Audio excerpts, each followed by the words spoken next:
Have not been to Minnesota in probably 20 years. Bring gas. Welcome to Flagrant Howls, a Minnesota Timberwolves lifestyle podcast. It's a State of the Wolves Monday here on Flagrant Howls. And look who we have. A rare Monday appearance by our guy, Kyle Tigey, in the house. Sports Dad and Kyle together as one today. You know, I didn't see Kyle join the show after the Lakers loss. Oh, front-running Kyle. But they kicked the crap out of those lowly Raptors, and who do I see but Kyle? That's right. That's a good point. I was still focused on the Bronny James debut. I just needed some time to digest it. I think it's great. I think it's one of the greatest things for basketball. I mean, what this league needed was Bronny. Hasn't played since. When does the G League start for the Lakers affiliate? Right, he's been getting some minutes pretty soon. He's gonna be getting a lot of minutes. Yeah, that Iowa Wolves, LA Bay Lakers is gonna be a great game in Des Moines. Can't wait, man. You gotta go to it. We should travel Flagrant Howls just to watch the dominance. Just to watch Jalen Clark lock up Bronny. So, okay, before we get to State of the Wolves, a new format for the Monday Flagrant Howl shows. Judd, tell the audience about Padre. Are you wearing your Padre shirt, or is that a North Star shirt? There's a North Star shirt. That's my North Star shirt. Okay. But yes, I've got, you know what? I've got Padres gear. I've got a shirt. I've got a hoodie now. You know why? Because I believe that they are the best beer in town because they're the official beer of Sports Dad. And I'm going to tell you right now, if you've tried Padres, the red, the lager, you know exactly what I'm talking about. Might have enjoyed a few yesterday watching Red Zone. That's right. You know what? Because Padres and the Red Zone go perfect hand in hand. As Scotty Time for another one. Time for another one. Now let's go to a red. Now let's switch to a lager now. Oh, it's fantastic. A local craft brewery recreating Irish and UK classics, as well as some delicious craft beers. We did an event there last Monday for Purple Daily. It was great fun, and a lot of you got to find out exactly why Sports Dad likes Padres so much. You can find them in the old Lando Nod factory at the corner of Broadway and Central Avenues Northeast, or in more than 80 liquor stores, and I think that's increasing throughout the metro, and I believe that they are going to increase throughout the state as well. Padres Brewing, it is fantastic. Find them and make sure that you enjoy one and say, you know what, I'm switching to Padres. Okay, State of the Wolves. Here's the overview. And it's going to progress from here every week, but we'll start with their record, which is 2-1. They are tied for third place in the Western Conference, which is tied with like 5 other teams or 6 other teams. They're 1 game back of the Lakers and the Thunder for tops in the Western Conference. 13th in offensive net rating, 9th in defensive net rating through the first week or so. 59% chance to make the playoffs, according to Basketball Reference, and a 1% chance to win the Larry O'Brien, which seems kind of... Can I stop right there? Seems a little low. Is 1% disrespectful, Kyle? Yeah. Did you say they're also 59% to make the playoffs? 59% to make the playoffs. Mm-hmm. This sounds like polling numbers that I don't believe anymore, especially this time of year. I think they have more than a 1% chance to win the title. I mean, that's... Do you think the Timberwolves are going to make the playoffs? Yeah. No. The nation is divided on the percentage chance the Timberwolves have to make the postseason. I think they have more than a 1% chance. It's obviously fluid. This team has looked up and down, and we'll talk about it a little bit. But through 3 games, they look like a team that was still, like in the preseason, 6 or 7 teams had a chance to win it. They're still one of those 6 or 7 teams. Okay, I'm looking at the rest of the finals odds. This is from Basketball Reference. There's no way. They have the Warriors right now with a 25% chance to win the whole thing. What? And the Clippers at 15%. The Thunder at 11%. Over in the East, the Cavs 11% and the Celtics 10%. Yeah, I think we should maybe give Basketball Reference a week or two to calm down on this. I think you got to restart the computer because Basketball Reference hasn't watched the Clippers play basketball. They have a better chance of winning 30 games than they do of winning the title. But the arena is amazing, and a lot of toilets. The student section is a lot of toilets. Great content. A lot of toilets. If the playoffs started today, the Wolves would be the 7 seed based on tiebreakers in the Western Conference. So they'd be in the play-in, hosting the 8 seed Nuggets. A little rematch there for those teams. And then whoever would lose that game would go. And then whoever would win that game would then play the Oklahoma City Thunder in the first round. Yes, we're doing this on October 28th as part of State of Wolves Monday. But let's start with Kyle. We'll go around the room here. Your favorite current Wolves thing? I just think that, and it's not going to last. We're 3 games in, small sample size, but Anthony Edwards is taking literally twice as many threes as he did last year. I think he's averaging 13.3 threes per game, and he's somehow also shooting a career high percentage. He's shooting 37.5%. Again, I'm not sure either of those numbers are sustainable or healthy. Well, I mean, obviously you want him to shoot 40% from 3, but we had talked a little bit with Kilborn like in the summer about, did Ant kind of refine his shot? Did he change his shot hanging out with Steph and KD and LeBron in the Olympics and Team USA? I think he has. I think his shot looks a little cleaner and there's less mechanics to it. And it's math, right? Phil, you talk about math all the time. So I just like the fact that he's letting it rip from out there. I hope he still gets to the rim in the Sacramento game, right? Game on the line. He does get to the rim, hits those 2 free throws. But one of the best players in the league is embracing the most valuable shot in the league, and he's also doing it at a career high percentage. So through 3 games, I think that's pretty promising for what this offense could look like moving forward. So he might wind up being like because his overall field goal percentage is maybe like 41% or something. But if he's going to wind up taking that many threes and hitting at a 38% clip, overall the offense comes out ahead, and he probably comes out ahead.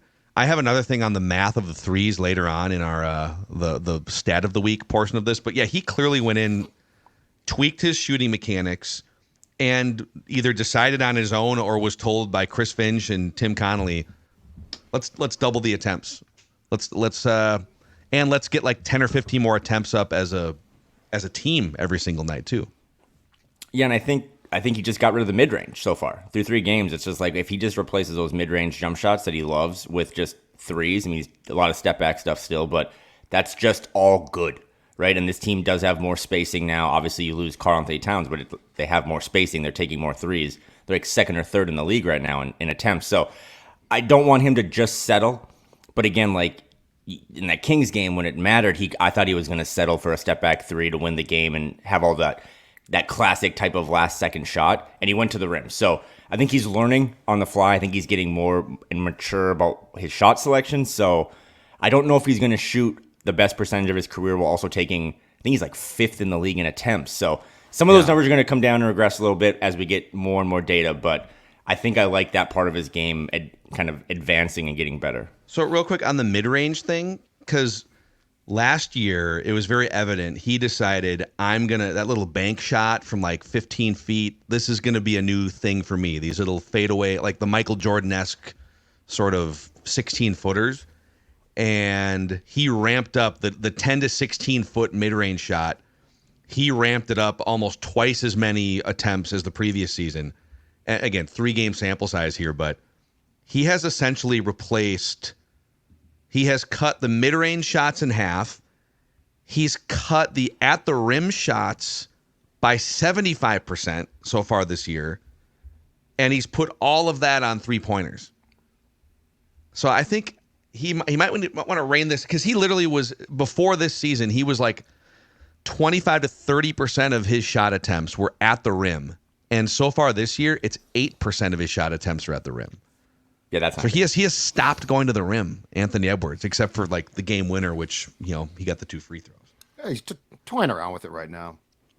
3 games in, he's toying. It is a small sample size. And I do think guys like him, and especially with the Olympic experience, I do think that they try to incorporate things and then try those things. So my guess is in a 20-game sample size, that's going to come back to the expected more. I do wonder if the mid-range shot's going away in part, though, because, I mean, I'll stick with my contention. I think the presence of Cat caused Ant to look for Cat at times, and Cat was so prolific with the 3 that I want, that one of the things I think is going to benefit this team long-term about Cat being gone is Ant is now basically going, he'll pass, but he's going to call his shots. I always felt there was a deferral thing because he respected Cat so much. So, but I mean, that's a long-range thing too. That's going to change. My favorite thing is, we've only just begun, as the Carpenter said, to see this offense. Wow. We've only just begun to see this offense. I'm going to pause the show and ask the audience, How many of you know who or what the Carpenters are? I almost sang it, but then I'm like, okay, that's Do not. copyright problems. Don't sing it. We're going to get the Carpenters are going to complain because it's going to be like, that was so good. I don't know how many of the Carpenters are around to complain.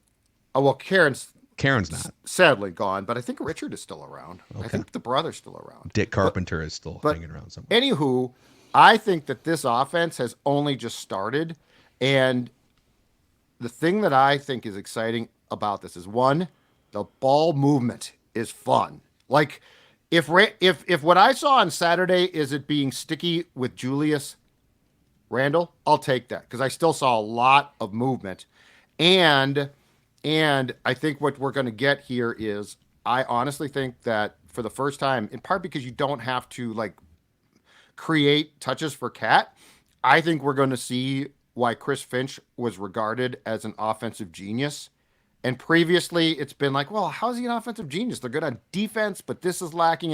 And you were trying, and look, Cat's special. I'm not trying to denigrate him, but I am saying you had to create a role for him, especially with Gobert here. So I think it's really exciting to be at just sort of the outset here, three games in and probably a game and a half of good offensive basketball, to see this start to come together. DiVincenzo I love, Randall I love. There's obviously a lot of good parts. So that's my favorite thing. Dex, do you have a favorite Wolves thing right now? Yeah, it's definitely what Julius Randle has been able to contribute this week. I mean, or in the last week, I really should say. He drops, 24 and 33 points, shooting 60% from the floor in the small sample size to start, hitting his three-pointers. And I think what honestly shocked me the most was, and I saw the video circulating on Twitter, the ovation he got at Target Center over the weekend. Yeah. Like, dude, Karl Anthony Towns, even though like we may on this show have been a little more critical of him than maybe normal Timberwolves fans or just media people in general, but Karl Anthony Towns is very universally loved and is still probably missed by Wolves fans. And Julius Randle steps in and gets an ovation like he's been here for 10 years, like he was their first overall pick that had to endure a bunch of suffering to get to where they are. So, I mean, the play, like I don't expect Julius Randle to hit 62% of his shots on the floor and to be shooting 53% by season's end, but I was kind of blown away at the reception he got from Target Center over the weekend. So I'm going to piggyback and give you, because my favorite Wolves thing is sort of twofold, and you hit on part of it. It's they just set a record for season ticket sales dating back to I think the only year to surpass it was the first year, like the franchise was new, and they sold a bajillion season tickets.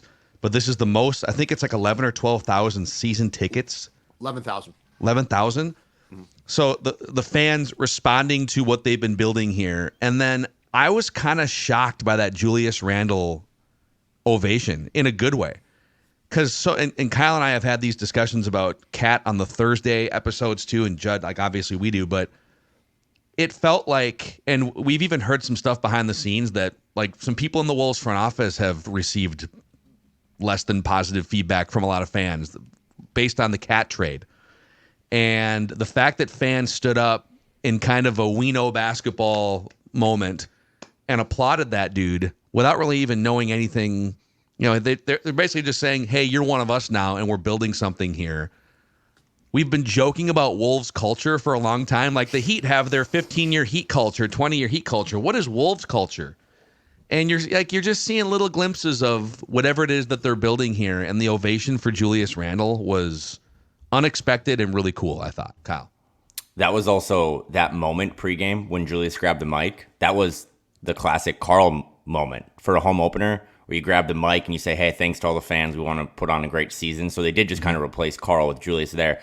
On Dex's point, another thing, and this is probably for 7 total listeners, myself included, that love this stuff, but that last possession of that Raptors game when Rudy gets the block and Ant throws it ahead to Julius, that's like the easiest 2 points in the league. Just go get a dunk. And what does Julius do? Stops, feeds it back to Ant for a highlight dunk. But it was those little moments where it's kind of like, I think Julius has already bought into the whole like whose team is this stuff.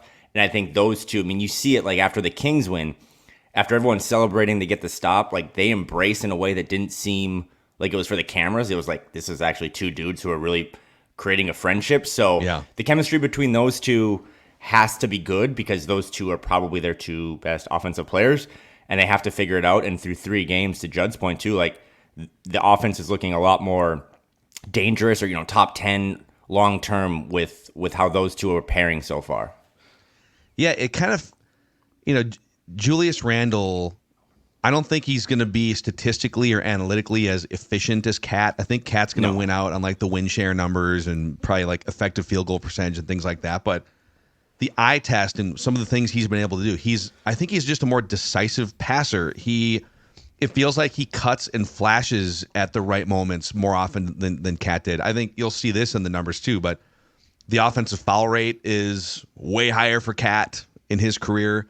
And dude, if you haven't already, and we like to pump the tires of Jake Painting, Howls and Growls YouTube channel, because he does great film breakdowns. I sent this to Judd and Dex this morning, but he detailed in the last 2 games the actions that the Wolves are running in the half court. They're basically like they're leveraging the corners to create open looks on the other side of the court, to leverage Julius Randle's passing, even Joe Ingles' passing in some spots in like the 8 minutes he's out there every night. So you're seeing some different creative X's and O's things that are unlocked because of DiVincenzo and because of Joe Ingles when he's out there and Julius Randle. So Kyle, what is your least favorite current Wolves thing? Oh, this one's easy. This is why I'm here today.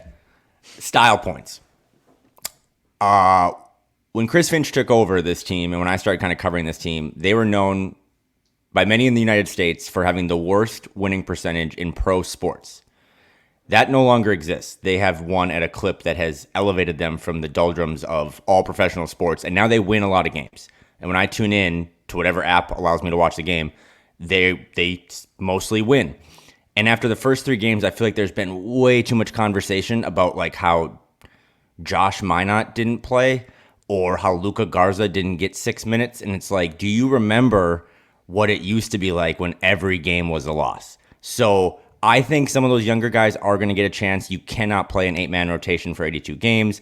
I think Chris Finch is probably trying to, everyone talks about, well, what about Josh's ego or Rob's ego? What about like Dante DiVincenzo's ego? Like those guys need minutes too. And I think he's trying to give the 8 hungriest people at the table their food first, and they'll fix in or mix in the other guys later. But it was weird to like watch them beat the Raptors and then people be like, yeah, that wasn't a great game. It's like, do you know how many times they lost to the Raptors since I was born? Like a lot. How about the first game of last season?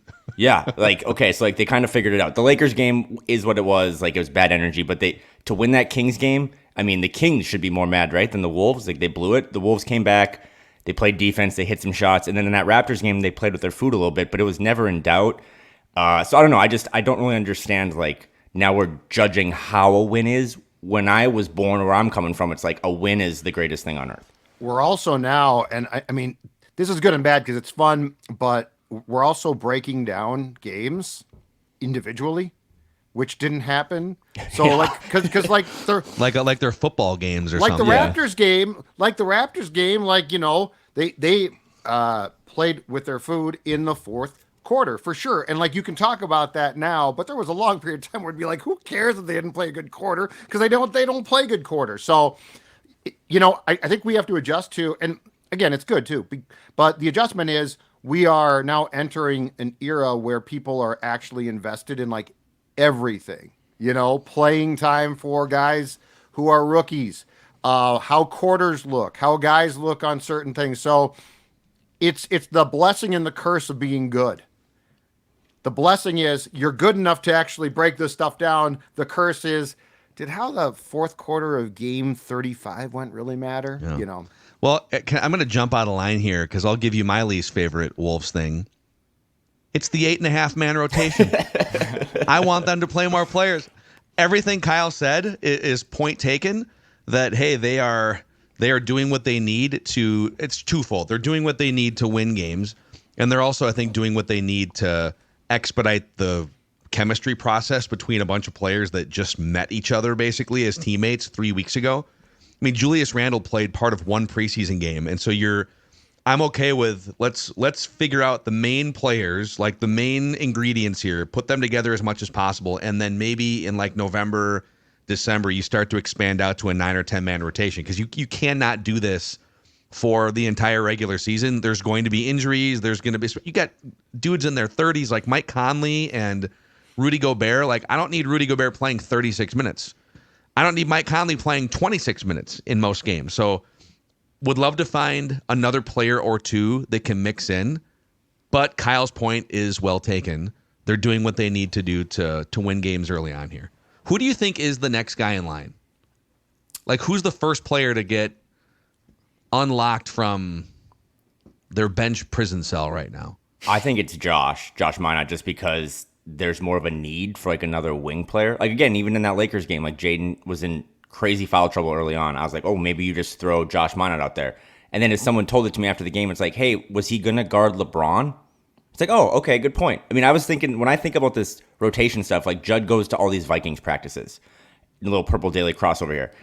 Like, they do other stuff behind the scenes. Like, Judd sees the stuff that, like, we don't always see. Like, what if behind the scenes, I know we have, like, way more access than ever before, but it's still so limited. What if at practice they're just not ready? Like, what if it's just that? Like, what if they're like, hey, you know what? The preseason is kind of its own thing, and it's not important, and Josh and Rob, like, Rob's kind of messing with his shot mechanics a little bit. You can see pregame. Maybe they're just not ready yet, but Phil, you're right. Like, they can't do this forever. But if they were, like, 0-3, but Josh and Rob got to play, would we like be happier? I mean, like you'd probably be saying, let's cut the rotation down to 8. Right. It's just, you know, like the playing with your food thing again. Like, not to kill the analogy, but it's like there used to just be no food.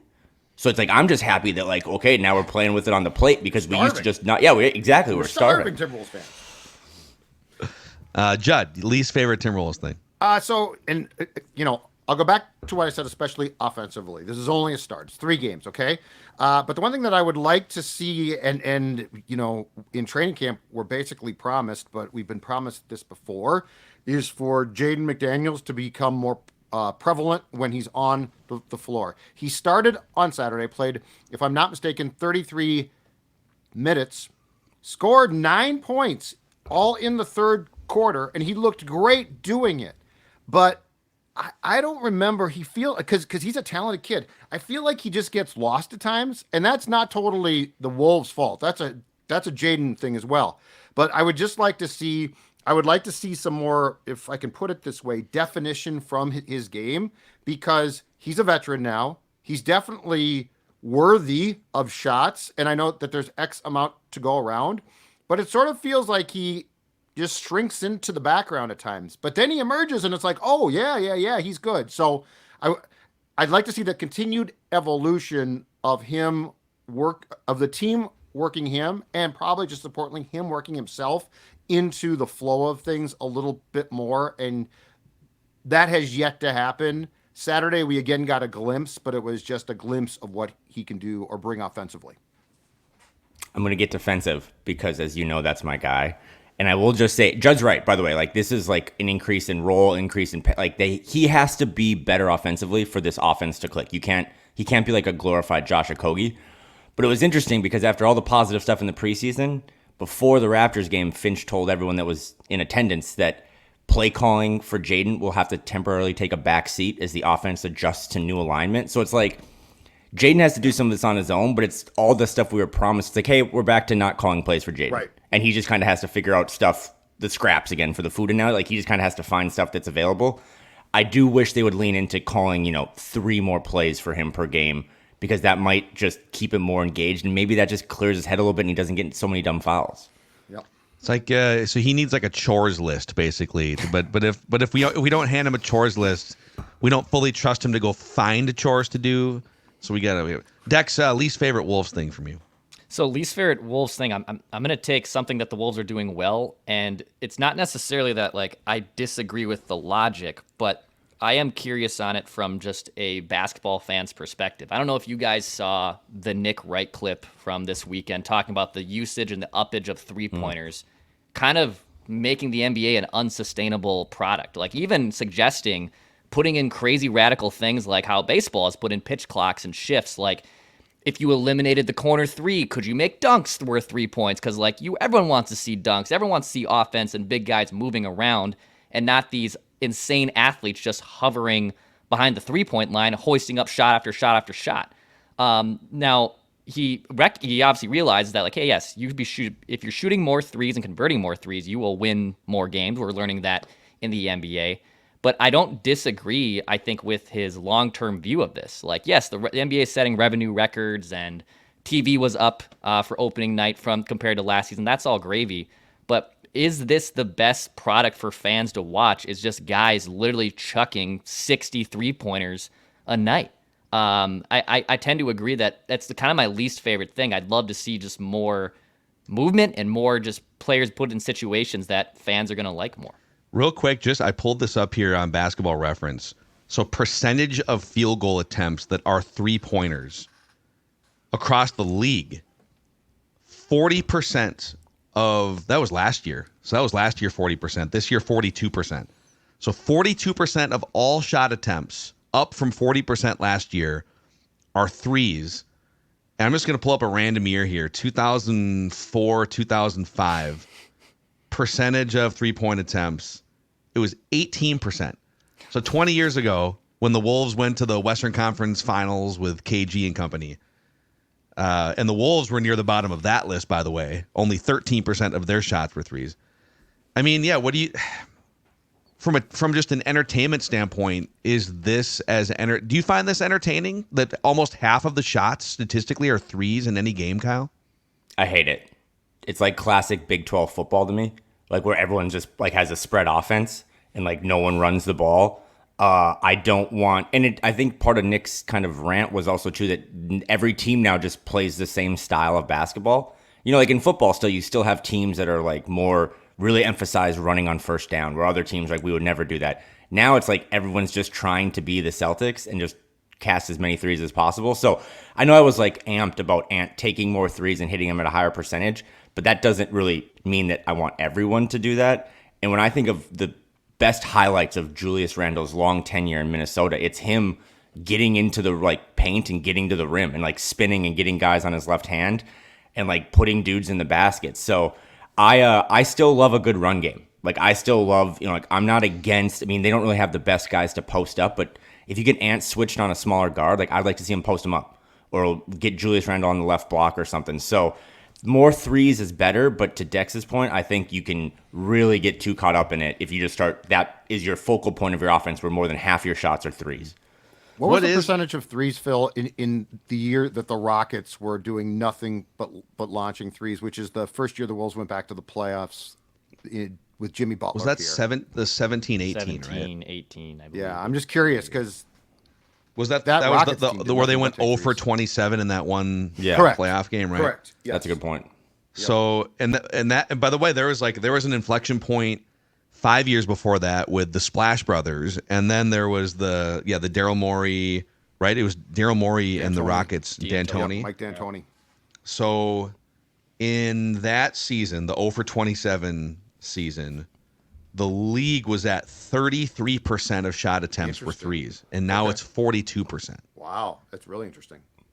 And here's I'll give you the stat of the week in a minute here because it kind of plays off this. But like, how would you, if you decided that from a TV aesthetic, it's a TV show. Like the NBA's business model is fill arenas, but also get people to watch a TV show, a 2.5-hour basketball game. If it's deemed that they need to get that number from 42% of all shot attempts or threes back down to like 25 or 30 and put more layers in, what would you do? Do you take away the corner and do you just put like less 3-point real estate out? Do you move the line back again like they did, I don't know, however many years back? Well, they moved the line back and then forward and then back again, but not fully all the way back. Like, what's the fix if you think this is a problem? I have no idea. That's a really good question. I mean, I think if you move the 3-point line back, dudes are, Dante DiVincenzo shot one from Edina. Like, they're not going to change things. The increase in threes, like the Wolves right now are 6th in 3-pointers made per game. Again, 3 games. So much noise in this stat. But they're like 24th in assists. So it's like, I'm not against you taking good looks, but a lot of those are just kind of isolation, dribble, just shots. So, and I also wonder too, like you just extended Rudy Gobert. Leading the league in 3-point attempts just means he's going to be way less involved. And I don't want him to be Hakeem Olajuwon, but I think he needs to eat a little bit too. So I I think we've gotten a little too far. Maybe it'll all boil down as we get into the doldrums of the season and it gets colder and teams will start to get to the rim more. But if this is just going to be, I mean, it's like a glorified all-star game in some of these really bad contests between like the Pacers and the Hornets. Like no one wants to watch that on All-Star weekend. Why would they want to pay season ticket prices to go to that 41 times a year? So is this a long-term problem or is this a cyclical thing though? Like there are things in sports, like time of game in baseball was just going to be a problem. Is this a problem or is this a short-term, it'll fix itself because things all, It's an upward graph things. to the right. Like it is. Right. But I'm saying, is it going to self-correct as teams, change philosophy or start to struggle, or are we here to stay? If that's the case, then you might have to consider, alterations. And is it a symptom of all that stuff we glorified in early October about how the league was going to let it be more like European basketball and let you be more physical? And it's like, well, I don't know. It's like me working from home. It's like, why would I commute and go to the rim when I can just work from home and just jack this three? God, you're on fire today. No, I just People like are starving, and that's a great analogy. But it's like if Ant's like I could go to the rim and they're gonna let everyone foul me way more. Why would I do that? I'll just shoot 13 attempts a game. Like we might already be seeing the symptoms of what I thought was a good idea, and now it's like actually, let's call a couple more fouls. Like let James Harden go to the line a little more so he doesn't just dance from 30 feet all game. I do have a stat of the week along these lines here. I'm glad that Declan broached this subject for least favorite thing, but there's going to be another layer to it from Judd's Rockets thing that's going to kind of blow your mind. So I'll give you that in just a second. But hey, near Target Center, if you're in town for a game, or maybe you're thinking about some sort of a friend's weekend, or you're just looking for a place to crash on the weekend because you're going to have a fun time watching sporting events. Element Hotel is just down the street from Target Center and Target Field, a Marriott Bonvoy hotel for points purposes. It's right on the light rail, super walkable to some of downtown Minneapolis's finest and most popular bars and restaurants. Garage parking, very convenient, and just a great place to spend the night in downtown Minneapolis. City views, free breakfast. In fact, I'm looking at the menu here for the free breakfast. Breakfast tacos, avocado toast, sweet potato hash, and pancakes. Come on. I mean, wow. Avocado toast? Yeah. Good Lord. ScoreNorth.com/element to find out more. ScoreNorth.com/element. And right below the Element, attached to the Element, is the Fillmore, which is the concert venue and live event venue that is near and dear to our hearts. That's where we hosted the Purple Daily 2024 draft party. There was like 1,000 people in there just going crazy for the sports dad waving his Purple Daily flag. It was amazing. It's a great venue to take in a concert. And if you want to find out more about the upcoming concerts at the Fillmore, scorenorth.com/Fillmore. That's FILLMORE. So, man, I'm looking through the next several months here. Franz Ferdinand is coming up in the spring. Kerry King, Phineas, Wasp is going to be there on Thursday, November 7th. So you can find a full list, scorenorth.com/Fillmore, and just experience an amazing venue to consume live music. So here's the stat of the week for you guys. It was just going to be Timberwolves focus from this season, but I'll give you that part first and then link Judd's Rockets here. The Wolves last year were bottom third in the league in percentage of shot attempts that are threes. They were at like 38% of their shots last year were threes. This year, second in the league through 3 games. 50% of the Wolves shot attempts are three-pointers. Exactly the same as the Rockets in 2017-18. So, Judd, as you were watching that Rockets team play analytical fun ball for 2.5 hours, right? Like, anytime one of those players would step foot inside the arc, they'd get taken out of the game. Remember when Carmelo Anthony came off the bench for the Rockets and took like a long I think he made like a 20-foot contested classic Carmelo Anthony jumper, right? And he like winced and turned to the bench and said sorry to Mike D'Antoni for even attempting that shot. That Rockets team, Yep. The Timberwolves have graduated to that level of three-point shooting in terms of the volume of attempts. Only the Celtics take a higher percentage of three-pointers as total shot attempts. The Wolves won game 3 of that playoff series, right? And then lost game 4 and 5, if I'm not mistaken. They lost in 5, yep. So in game 4, if you guys recall, the Rockets came out and couldn't make a 3 to save their lives. And I openly wondered, I said, why don't you just get a couple of baskets to sort of get yourself back in and then go back to threes? I tweeted this and I was mocked, universally mocked. Why? This team's not going to shoot twos. You're crazy. You're an idiot. No, they'd never shoot twos. And sure enough, third quarter, they started to hit threes and pulled away and won. But, back to the grand point here. If the Wolves are going to do this and say, screw it, we're just not going to basically go to the basket, it's like, is that really the smartest thing all of the time? I mean, I don't mind the three much at all. It's got its place, no question about it. But that Rockets team and the 0 for 27 finally bit them in the ass, right? That was the one where it's like, you cannot just rely on that one shot. That Rockets team, though, did it to such an extent that at times it felt like it was being more stubborn than it was playing a smart brand of basketball. So to that, on the at the rim attempts, by the way, the Wolves from 0 to 3 feet, Basketball Reference, the second fewest shot attempts from 0 to 3 feet. It's a 3-game sample, but only 12% of their shot attempts are at the rim. And how many dunks do they even have? Oh, they do have. They're like mid-pack in dunks. But they're definitely like not prioritizing. They're also taking some fouls in that range that wipe out the shot attempt and they get to the free throw line. But it is different. It's very different than it was last year. You can blame this on a case of the Mondays, but since Judd opened up this can of worms, this is a history podcast. That game 4, does anyone remember what the third quarter was? Wolves were down they're down 2-1 in the series. They're down 1 at half. Third quarter, Rockets 50, Wolves 20. That's right.